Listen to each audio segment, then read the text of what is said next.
कसबे डिग्रज इथं नाताळ निमित्त विविध कार्यक्रमांचं आयोजन तसेच शांततेचा आणि प्रेमाचा संदेश देण्यात आला। कसबे डिग्रज इथं नाताळ निमित्त ख्रिस्ती बांधवांनी विविध धार्मिक कार्यक्रमाचं आयोजन केलं होतं। यावेळी ख्रिस्ती धर्माचे धर्मगुरू यांनी शांततेचा व प्रेमाचा संदेश दिला। प्रभू येशूची भावगीतं व प्रार्थना सादर करण्यात आली। सर्वत्र चर्चमध्ये व परिसरात प्रभू येशूच्या जीवनावरील देखावे व विद्युत रोषणाई करण्यात आली होती।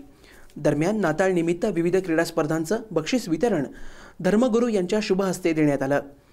या संपूर्ण कार्यक्रमाचं आयोजन ख्रिस्ती समाज बांधवांनी केलं होतं, अशी माहिती योसेफ आवळे यांनी SBN न्यूजशी बोलताना दिली आहे।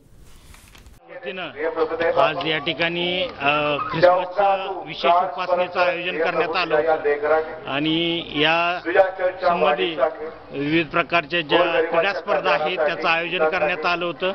तसेच त्याचं जे बक्षीस वितरण आहे ते या ठिकाणी आज करण्यात आलं। तसंच आज या ठिकाणी विशेष भक्तीमध्ये मिसेस सविता मनवानी यांनी प्रभूचा संदेश दिला।